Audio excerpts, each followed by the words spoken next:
Hello, everybody, and welcome to the BloggerBridge TBEX Ireland 2017 Speed Networking webinar. We're going to talk about how to do speed networking today, and today is focused on sponsors. And so we're going to be talking about the sponsor experience and how to do that. And then I believe I'm not showing my screen yet. Is that correct? No, we can't see your screen yet. Okay. So let's see your screen. Oh. Okay, we have to change to me as the presenter. That's what the problem is. Okay. I'm hoping you can see my screen now. Yeah. Yes, we can. Excellent. So if you log into your BloggerBridge account, and everybody should have a BloggerBridge account set up, it should be set up ahead of time by the TBEX team. If you have not got information about that yet, who should they contact? You can contact Donna. Contact Donna and get that information. And then there is, if you log into BloggerBridge, you'll see a TBEX Europe 2017. If you don't see that, then something is not quite set up right in your account. And again, contact either there or go down here to the lower left-hand corner with any BloggerBridge specific questions, not TBEX questions, because we're two different companies. But any BloggerBridge questions, if you click on the Contact BloggerBridge, you get a chance to send either an email or do a live chat, depending on what's going on this end. But if you click over in your TBEX Europe 2017 tab, this is kind of a typical thing that you'll have. These are two different websites, or at least they look like to your browser, bloggerbridge.com and tbex.bloggerbridge.com. And so if you haven't logged in yet to tbex.bloggerbridge.com, you'll need to log in again. Or if you just go there directly, you won't have to worry about that second login. But we're going to be doing all of the speed networking from this particular website, tbex.bloggerbridge.com.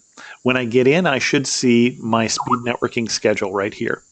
And by default, it's going to show you have basically 12 slots on each of the 2 days we're doing speed networking on October 4th and October 5th.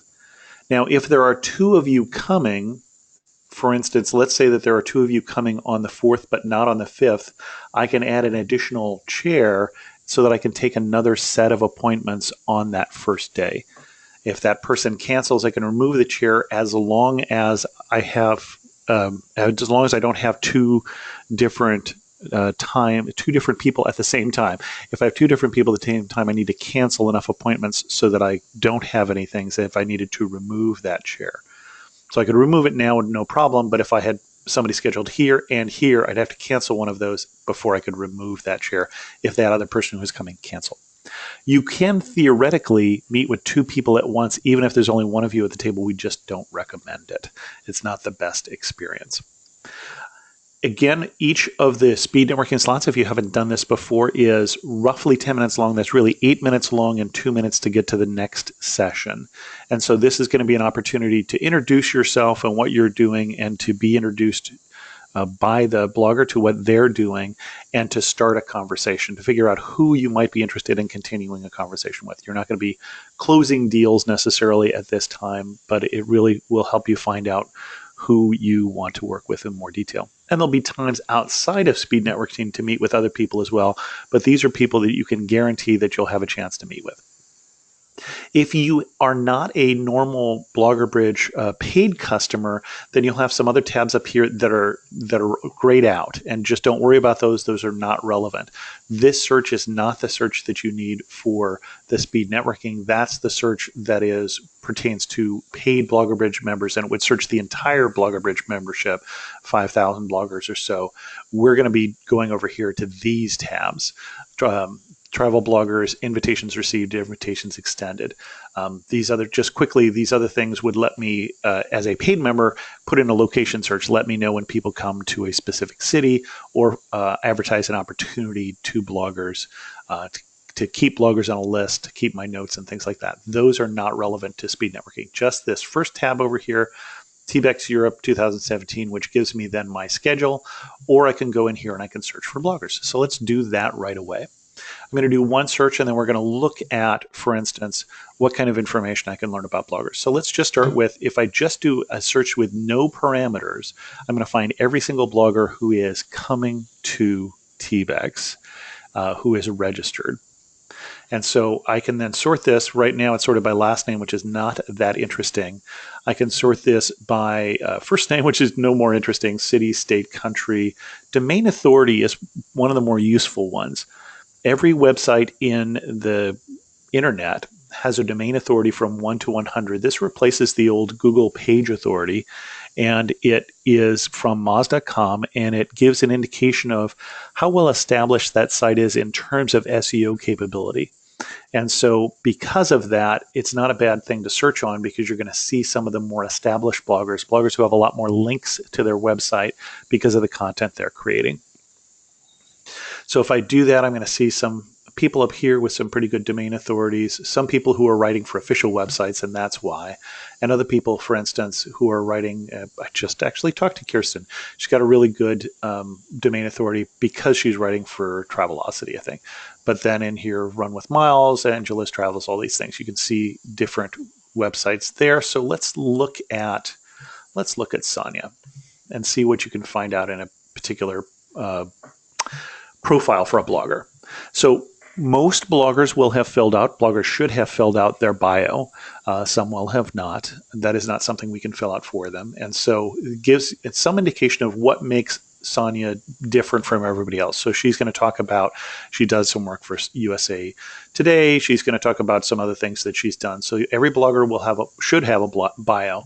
And then they can also have their social media accounts over here. When I click the social media tab, you'll notice with her, it paused for a second here. Every time I'm looking at this page, it just went and updated these numbers if they're not updated within the last week. And so these numbers that I'm looking at here, that pause was that it made sure that these numbers are accurate. And so every time I look at that tab, it will update those numbers. And so you can see, what kind of audience they have, different social media accounts right there. The blogs is going to give you information about their blog or blogs. They may have multiple blogs. And they may or may not give us the information, for instance, about their Google Analytics and things. So we don't have any Google Analytics here from Sonia. So let me go over here to a blog that I know happens to have some. So this is what it would look like if somebody has filled out this information and given us their Google Analytics. We're going to give you the information about their page views, their visits, as well as their time on site. And that's something to pay some attention to also. We'd expect that time on site to be at least a minute. So 60 seconds is fine. More than that is terrific. 2 minutes is good. But if it's 20 seconds or 10 seconds, that's something that should be a red flag. That's something that says these people aren't creating content that is holding people's attention. And then we're also going to give you information about what countries their audience is from according to Google Analytics. All of this information is pulled directly from Google Analytics, not reported by the blogger. Yeah. Let me ask you a quick question. Is that also updated as it loads the Google Analytics? No, that's updated weekly. Weekly. Okay, thank you. Yeah, because we're doing information per month, so it doesn't really need to be updated in real time. Perfect. So then in this particular blogger, who is me, also has podcasts. And so there's podcast information. As we say here, these are self-reported. These are not being pulled from an automatic feed just because there aren't any that we can do that from just yet. And then there are also tags here that give you information about how the blogger has tagged their information. We're going to be able to search for those tags for the bloggers who have tagged that information. We'll show you how to in a minute. And then I may have bio information here or a description about each individual blog separate from itself or separate from the other blogs. And then the other tab in here is the blogger schedule. As a blogger, I can put in my schedule, or I can even tie my schedule to my TripIt account that will update automatically as I schedule trips, which is how mine is done right now. And that allows you to see where a blogger is going to be. That is more useful, not so much for the TBEX for the speed networking, but it's going to be more useful if you buy the BloggerBridge account, where you can then put in be notified, for instance, when somebody comes to a specific spot. So for instance, when I put in this trip, that we have at least one customer who is looking for people to come to Singapore because they run a tour company and they're going to offer me potentially a tour if I come to Singapore in exchange for a blog post or something like that. Again, not quite as relevant for speed networking. Some bloggers will also have an examples page here, which is the things they think you should know about them. And so these will be their own categories that they have chosen. There are no specific categories in here, and then that will link off to specific posts that they think you should see. So, for instance, for me, it's here's a couple sample podcasts. Here's some awards I've won and things like that. That's going to be different blogger to blogger. The note section here is where you can create notes about a specific blogger, so that even if you don't see them till next TBEX, or even if you buy a premium account later on, you can see those notes, and they're done by company. So everybody in your company can see these notes and nobody else can. Reviews is a little different. Reviews can be seen by other companies, but not by bloggers. And so if I review users, basically I can say that, on average, we assume that a blogger is average, and you can tell us if they're better or worse than that. And they're starting to get some reviews in the system. There's not a lot in there, but you'd see if I went back to that search that if I found a blogger who had reviews, there would be stars by that search that would indicate what their reviews are. If you've worked with bloggers before and want to do some reviews for them, that would be a terrific thing to do. But again, you don't have to for the speed networking use of the system. So let's go back here again and search for bloggers and look at some other possibilities in terms of how to search. So if I look for bloggers, for instance, I can look for specific things they have said they've done. Some bloggers will have filled it out and some won't. So this does not indicate that this is all of the bloggers who have said they would participate in press trips, but it indicates bloggers who have said they participate. So let's say I have a press trip coming up for adventure travel bloggers. I could do this search and sort it by monthly page views or something like that. And then I'd go in here and find all of the bloggers who have indicated they do press trips and who have indicated they are adventure travelers. If I take this off, that's going to get a larger number.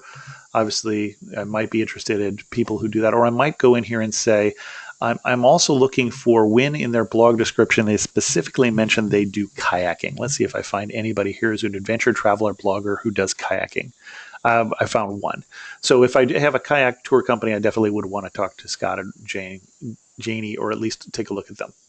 So I can look for specific names. If I remember, I met somebody last time, their name was Bob, that's how I can do that. Or their email has this, or their bio, they specifically mentioned they work with USA Today, for instance. Now, if I am not careful here, I have to remember to take off kayak. Otherwise, I'm looking for bloggers who work for USA Today, who blog about adventure, who, it just adds up.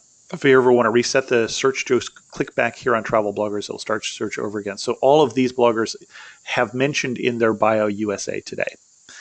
So they were either featured in it or write for it or something like that. So again, that'd be searching bios. I can also look for bloggers who started. I can say I only want to talk to bloggers who started on or before 2015. I don't want to look for people who are brand new. I can look specifically things for men or women who are blogging in a specific language, whose blog contains something, some particular string. Location is worth stopping and talking about here. If I use the left-hand side, city, state, country, that is where that blogger, the information they gave us in their registration in terms of where they're from.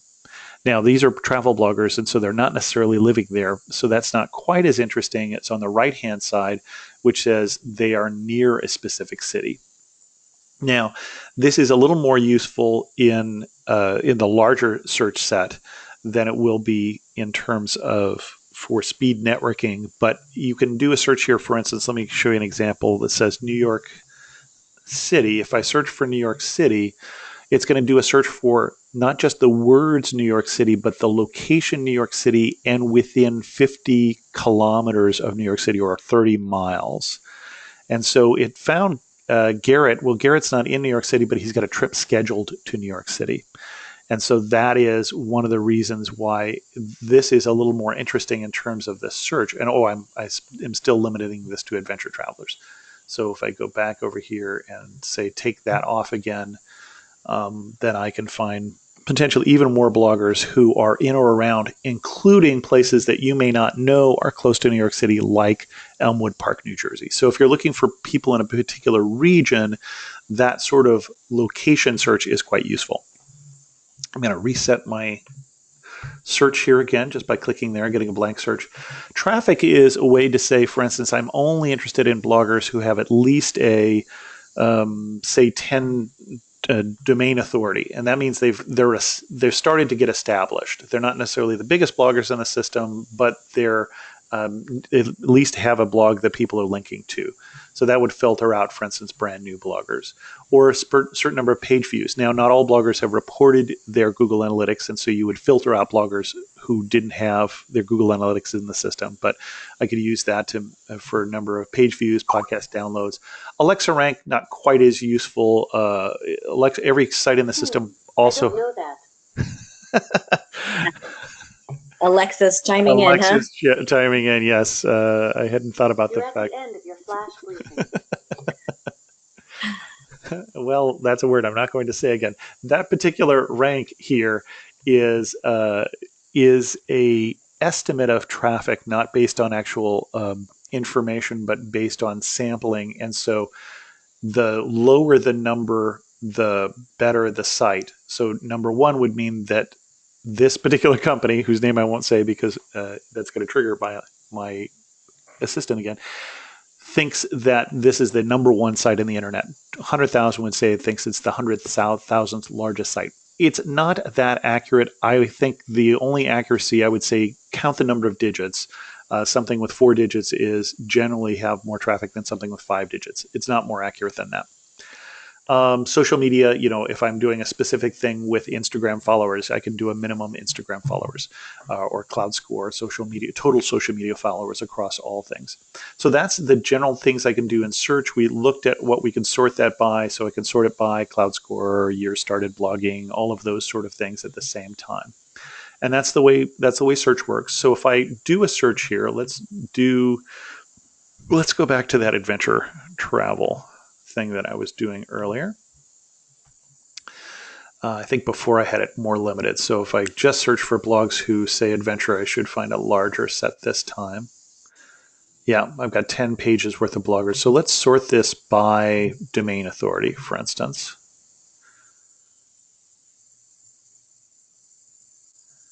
And we're going to find a set of bloggers here.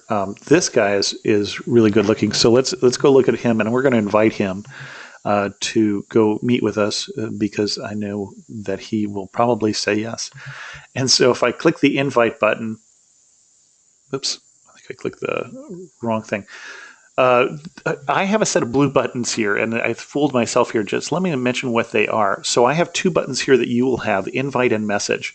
Message basically does, hey, I want to send a message to this person because maybe they turned me down and I want to say why they should meet with me. Invite just invites them. The other buttons that I have over here that you don't have are because in the messages section, I can predefine a series of messages so that I can save myself some time. And so if I go to messages templates, then I can see, for instance, I had accidentally clicked on the invitation message, which says, hey, I've been looking at your blog name and I'm very interested in what you're doing. We're hosting a fam trip, blah, blah, blah.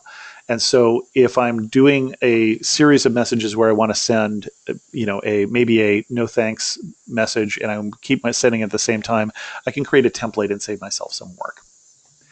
Now, can you invite multiple people at one time with that message, or is it individual? Nope, individual. Okay.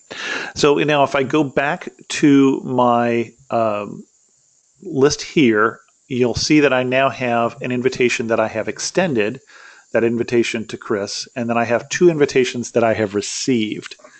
And basically, an invitation can be extended either by the company or by the blogger. And whoever accepts the invitation basically is going to schedule it. So I'm going to actually decline these 2 that were invited. I already have exchanged some messages with them and said I was going to do that. So they are not going to be too surprised by that. But you don't necessarily have to communicate with them. And then I'm going to switch over to my Blogger account here as Chris. And we'll see that if I look at my email, I, as a blogger, got an email from BloggerBridge that said, hey, BloggerBridge, who is I'm logged in as, wants to meet with you.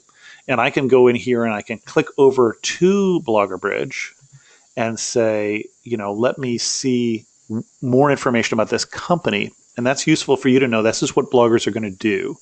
And you're going to change that information by going over here to My Profile and then click on the name of your company.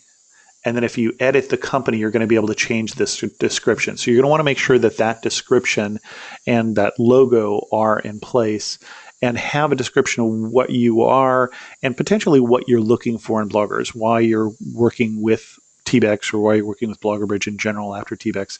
And that will give them information in terms of whether or not they want to meet with you. They won't say yes to everything, or at least the bloggers who are more well established will get more invitations. And so if I look here as my invitations received, I can accept the invitation from BloggerBridge. And again, whoever accepts schedules. And you can see that as I'm choosing what things to schedule, I get a series of choices, and I cannot schedule something where I already have an appointment. Some of these would also be blocked out if the company I'm trying to meet with had an appointment at 4:05, then this would not be available. So it's looking at, do we have any times in common, and letting me choose among the times that are open. And I can see that if I go over here to BloggerBridge again, and I'm going to go into my schedule, and I'm going to say this particular time is no longer available. For whatever reason, I'm doing a talk at 3 o'clock. I know I'm not going to get there at 3:15, or I'm doing something with somebody else. This is now reserved. So if I go back here to my user, we have the 3:15 time available, but if I refresh this, that will now not be available. Again, if there are no times available between you and the blogger, it will tell you and will say, sorry, there is no time that you can meet. Some companies will reserve some slots just so that they can meet with somebody later on. That's there's no particular right way or wrong way to do that. If you want to unreserve this, just click on it again, and it should show as available. So everything is available by default. Yep, question. So yeah, another question for you. Some of the sponsors were asking if they could add a chair just for an hour. So they would add a chair and then just reserve the spots that they won't be available for and leave the other hour. Yeah, so let's say you had somebody who could be available for the first 4 slots of this, but not the rest. Then, leave these available and then mark the other ones as reserved. Perfect. Yep. That's largely what we wanted to talk about this time. Are there other questions that we have that we should address? One question, let me see if I can phrase this right. If attendees are wanting to meet with the sponsors and they go in and they see 50 invitations from attendees, is there a way to search through each of those using the filters, or do they need to look at everyone individually? They currently need to look at those individually, but with the email that they get, we will give them information about the attendees, like how many social media followers they have, what their page views are, and those sort of things will be right in the email they receive. So they can filter from there and then look for that. Okay, perfect. It's a good question, though. Other questions? I think that's the only question I have. Well, this went better than earlier this week. Anyone else has any, type it in here because we can see your questions on here. While we're waiting, just we had mentioned the opportunities, which is available to paid members. This is what that looks like from a blogger standpoint. These are specific companies who are advertising things to bloggers, whether it be specific new tours that are being offered or press trips that are going on or hosted tour opportunities, those sort of things, paid opportunities as well. So that is something that you can do with a paid membership to BloggerBridge. Perfect. Okay, 2 more questions. Yeah. One is, well, just to mention on the bottom of the screen, there's the contact BloggerBridge. So if you have questions, put it there. Another person asked if they can add their own representatives into the company. And I believe the answer is no, you need to go through Not for TBEX, because they won't show up, they won't be able to see this unless they're marked as being a pro member in the system, and that has to be done by TBEX or BloggerBridge. Perfect. We have to And know then, they're attending and have a ticket. So and then the last question is, how soon should they accept or decline the invitations in accordance to the event? So this is a good question, because what you're going to find is that the more popular bloggers their schedule is going to fill up sooner. It won't necessarily completely fill up, but it'll start to fill up where you won't have a time that overlaps with the time that they have available. Other bloggers won't get any scheduled events at all. So the sooner you do it, the edge that you have over any other companies in terms of meeting with the people you want to meet with. The reality is that many companies will not do this till the last week, or they won't do it until the night before, which I highly, highly don't recommend. That's a great way to have a bad experience. So really now, or last week, we've already had a number of companies who've gone in the system and have been inviting bloggers who have been scheduled things. You saw in my schedule that I already had a number of things scheduled. So, so I would say, the best time was yesterday, but barring that, today or tomorrow works pretty well. Perfect. Thank you, Chris. I Okay. think we're good. Okay. Well, at this point, I think we'll end the recording. I'll stick around for a couple more minutes in case there are any more questions. But thank you all for joining us. Those of you who joined us virtually who weren't able to be here, I hope this has been helpful. And again, contact BloggerBridge, lower left-hand corner of your screen if you have any issues.